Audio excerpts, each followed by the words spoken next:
El Ministerio de Defensa de Rusia informa que su flota destruyó 3 semisumergibles no tripulados ucranianos que intentaron atacar el puente de Crimea durante la última semana. Además, la aviación naval neutralizó 4 lanchas rápidas de desembarco con un total de 50 militares al oeste de la península. Desde Moscú subrayan que el ejército ucraniano en los últimos días también intentó contraatacar sin éxito en las direcciones de Zaporochye y Donetsk. Mientras las autoridades de la provincia rusa de Vérgola informan que nacionalistas ucranianos dispararon proyectiles de artillería contra una localidad. Como consecuencia, sufrió daños la infraestructura eléctrica, pero no hay reportes sobre víctimas. El conflicto en Ucrania genera cada vez más polémica. Según el rotativo Financial Times, unas eventuales negociaciones entre Moscú y Kiev podrían ser vistas como una derrota moral, todo debido a que algunos en Occidente desean un fin pacífico pero temen que las acciones rusas estimulen el deseo de liberación en otras partes del mundo. A esto se suma la incertidumbre entre los socios de Kiev respecto a la estrategia de Vladimir Zelensky. Y aquí lo vamos a ver porque los medios apuntan que Occidente sigue comprometido con la contraofensiva de Ucrania. Pero hay escepticismo sobre los objetivos finales de Kiev. Recalcan que los intereses de Ucrania ya no se alinean completamente con los de sus socios en paralelo, y admitió que la contraofensiva se está ralentizando y lo atribuyó a las demoras en el suministro de ayuda militar. Y que no llegan nuevas sanciones contra Rusia. La agresividad de la retórica se extiende a las propuestas pacíficas. El asesor de la oficina del presidente ucraniano, Mikhail Podolyak, arremetió contra el Papa Francisco, quien se ofreció como mediador. Argumentó que el sumo pontífice ya ha tomado una posición evidentemente a favor de Moscú, lo que plantea interrogantes sobre su capacidad como intermediario. El tema ucraniano fue una de las cuestiones más difíciles en la cumbre de G20 que se celebra en Nueva Delhi. Sin embargo, los países lograron adoptar una declaración conjunta reconociendo la pluralidad de opiniones sobre este conflicto. Por otro lado, el documento insta a implementar el acuerdo de granos en su totalidad, incluyendo las exportaciones desde Rusia y Ucrania. En este sentido, Turquía fue quien más abogó por el reconocimiento de las demandas de Moscú.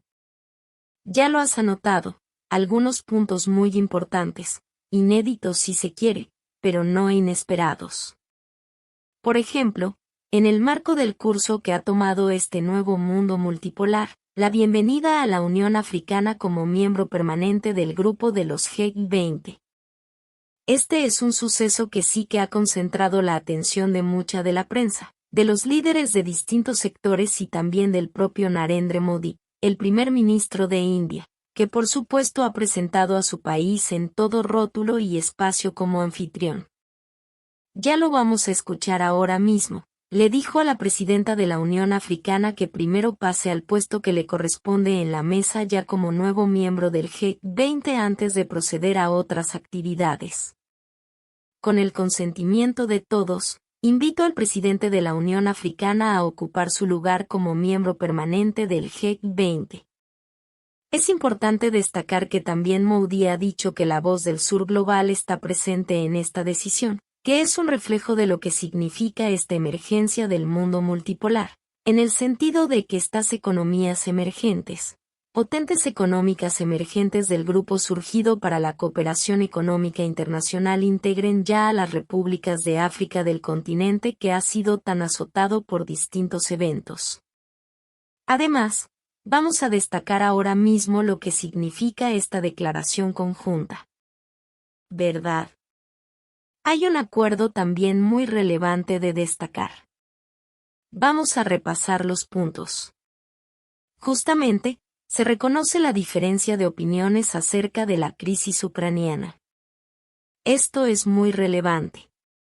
Ustedes recordarán cuántas veces Estados Unidos, Occidente y la OTAN han intentado que se genere una condena global hacia Rusia. Esto no ha pasado. Por el contrario, se reconoce la diferencia de opiniones respecto de la crisis ucraniana.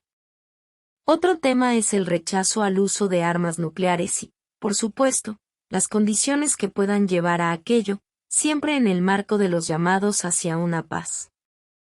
El llamamiento a reforzar la Organización Mundial del Comercio es otro de los puntos que ha destacado en esta declaración.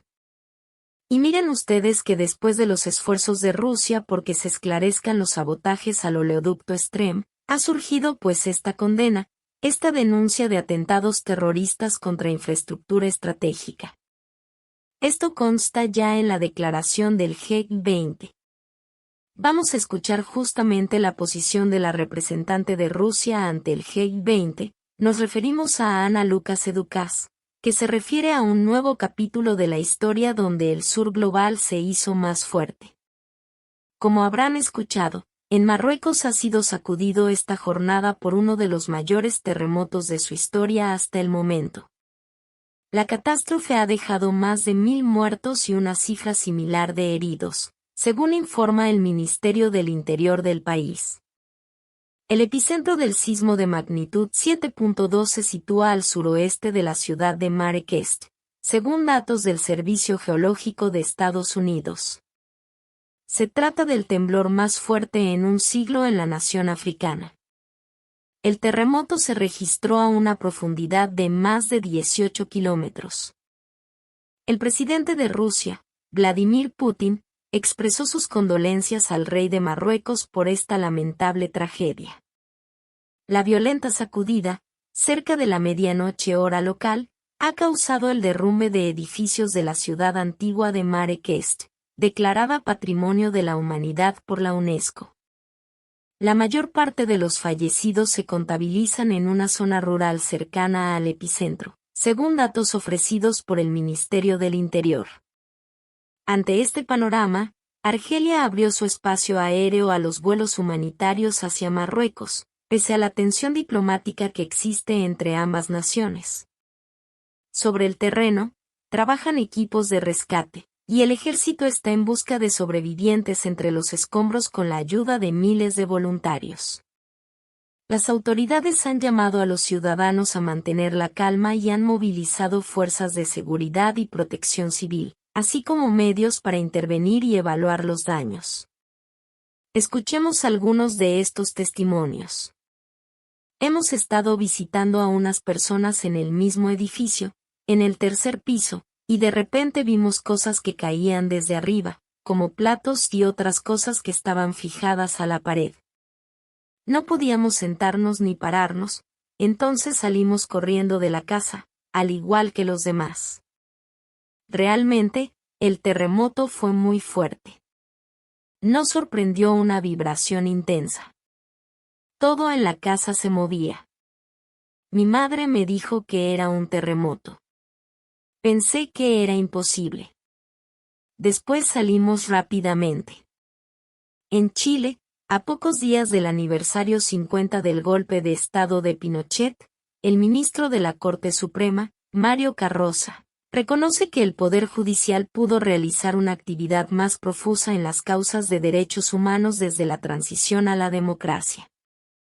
Hace años, un informe de la Comisión Nacional sobre Prisión Política y Tortura recomendó al Estado declarar como monumentos nacionales los antiguos centros de tortura, algo que aún no se ha hecho en su totalidad. El presidente de Rusia, Vladimir Putin, expresó sus condolencias al rey de Marruecos por esta lamentable tragedia. La violenta sacudida, cerca de la medianoche hora local, ha causado el derrumbe de edificios de la ciudad antigua de Marrakech, declarada Patrimonio de la Humanidad por la UNESCO. La mayor parte de los fallecidos se contabilizan en una zona rural cercana al epicentro, según datos ofrecidos por el Ministerio del Interior. Ante este panorama, Argelia abrió su espacio aéreo a los vuelos humanitarios hacia Marruecos, pese a la tensión diplomática que existe entre ambas naciones. Sobre el terreno, trabajan equipos de rescate, y el ejército está en busca de sobrevivientes entre los escombros con la ayuda de miles de voluntarios. Las autoridades han llamado a los ciudadanos a mantener la calma y han movilizado fuerzas de seguridad y protección civil, así como medios para intervenir y evaluar los daños. Escuchemos algunos de estos testimonios.